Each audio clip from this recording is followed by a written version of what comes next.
xarunta weyn ee ilaajka Daarul Amal Sheekh Maxamed Rashiid Garowe oo maanta xarun weyn kaga furay degmada Yaaqshib gaar ahaan wadada General Daawud inta u dhaxaysa isgoyska Sinaa iyo sidoo kale Baar Ayaana geesta kale xarunta weyn ee ilaajka Daarul Amal waxay dhinaca ku haysaa masjidka weyn ee Al-Xamidiye xarunta maanta si rasmi ah Sheekh Maxamed Rashiid Garowe kaga furay magaalada Muqdisho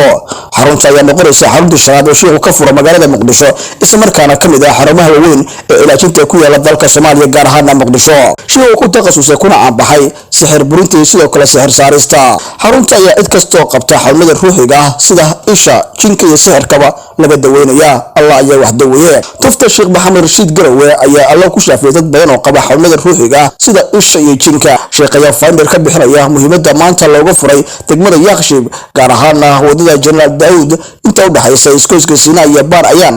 xarunta weyn ee Daarul Amal ee ilaajka oo Sheekh Maxamed Rashiid Garowe oo ku yeelanay dadweynaha magaalada Muqdisho gaar ahaan gobolka Banaadir iyo degmooyinkiisaba waxaan ugu bishaaraynaynaa in xaruntii ilaajka Daarul Amal aan furay qaybtii laantii shanaad inaan ka furay xaafadda degmada Yaaqshib inta u dhaxaysa isgoyska Sinaa iyo Baar Ayaan agagaarka iskuulka General Daawud insha Allah billahi ta'ala shaqadii aad noo barateen inaan ummadda u qabanno way noo furan tahay 3 saac oo subaxnimo ilaa 5 galabnimo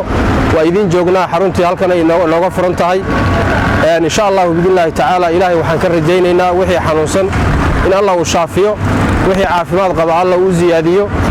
wixii daymaysan in ilaahay uu deynta bayn doonto insha Allah billahi ta'ala waa 3 saac oo subaxnimo ayay shaqadu bilaaban ilaa 5 galabnimo insha Allah waxaan jecelahay inaan dadka shaqada daacada oo hufan aan u qabanno caafimaadka ilaahay baa haya anagu cidna caafimaadka u ballan qaadi mayno damaaladna ogama nihin laakiin wixii ilaahay uu nabaray ayaan ku takhasusnay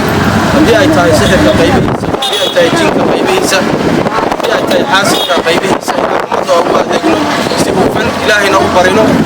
kuna ruqyayno kalaamka ilaahay iyo sunnaha rasuulka suban sallallahu alayhi wa sallam ayaan diyaar u nahay soo dhawaada xaruntu way noo furan tahay salaamu ala rasuulillahi sallallahu alayhi wa sallam إن شاء الله بالله تعالى وحنقوم باقينا dadweynaha gobolka Banaadir ku nool in xaruntii ilaajka Daarul Amal ay halkan inooga furan tahay dhinacan waxa ka iman kara maaragtay isgoyska Sinaa dhinaca xiga ilaa Xamarweyne ilaa maaragtay Boondheere waa ka iman karaan dhinacan isgoyska maaragtay Baar Ayaan iyaduna waxa ka iman kara ilaa Daar Salaam iyo dadka Carafaad iyo dadka ku beegan xaruntu waa inoo furan tahay waxa aan wax ku daweynayno insha Allah waa ilaahi kalaamkiisa jalla jalaaluhu iyo sunnaha rasuulka suuban sallallahu alayhi wa sallam hada wa billahi tawfiiq wa